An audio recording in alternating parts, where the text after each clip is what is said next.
আসসালামু আলাইকুম। তো আজ বেশ কয়েকদিন যাবত টানা বৃষ্টি হচ্ছে, তো এই বৃষ্টির কারণে খামারের কাজ সব উলটপালট হয়ে গিয়েছে, তো কোনো রুটিন নেই আর কি। আজকে সকাল সকাল ঘাসের জমিতে চলে এসেছি ঘাস কাটার জন্য, কারণ বৃষ্টির কারণে খামারের সবকিছু কাজ বন্ধ আর এই মুহূর্তে বৃষ্টি ওটা অফ আছে।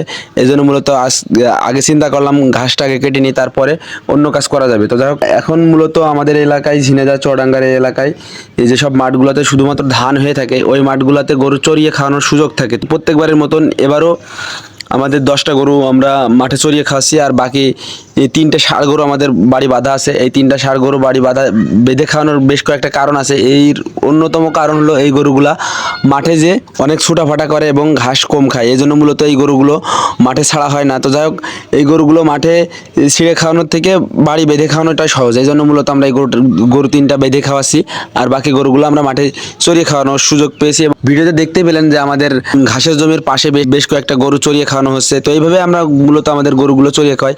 কোনো এর পরবর্তীতে কোনো ভিডিওতে আমরা সেটা দেখাবো। এমনিতেই এই ঘাসগুলো অনেক ভারী, আর এই বৃষ্টিতে ঘাসগুলো ভিজে ডাবল ভারী হয়ে গিয়েছে, মানে ডাবল ওজন হয়ে গিয়েছে। তো যাই হোক, এই ঘাসগুলো আজকে একা একা কাটছিলাম। পরবর্তীতে আমার আব্বা আসে, আমাদের অন্য একটা জমিতে চাষ চলছে আর কি, শুকনায় ধান লাগাবো সেখানে। তো সেই জমিটা প্রস্তুত করার কাজ চলছে, ওখান থেকে আমার আব্বা আসে। আসার পরে আমরা দুই বাপ বেটা 2 বোঝা ঘাস কাটি এবং এই ঘাসগুলো মাঠ থেকে বাসায় নিয়ে এসে আমাদের যে চপার মেশিনটা আছে, এই ঘাসগুলো কাটি।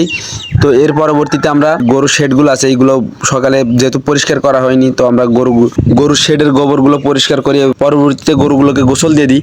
তো যাই হোক, দেশের বিভিন্ন অঞ্চলে অতিবৃষ্টির কারণে বন্যা দেখা দিয়েছে। তো আমাদের এই ঝিনেদা চুয়াডাঙ্গা এই এলাকাগুলো বাংলাদেশের একটু উঁচু এলাকায়, এই দিকে তেমন একটা বন্যা বা প্রাকৃতিক দুর্যোগ দেখা যায় না।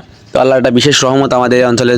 তো যাই হোক, আজকের ভিডিওটা এখানে শেষ করছি। আপনারা আমাদের জন্য দোয়া করবেন, আর আর মনে রাখবেন আল্লাহ কখনোই ফিরিয়ে দেন না। আশা রাখবেন, সঠিকভাবে পরিশ্রম করবেন, অবশ্যই আপনি আপনার সফলতা দেখা পাবেন। আসসালামু আলাইকুম।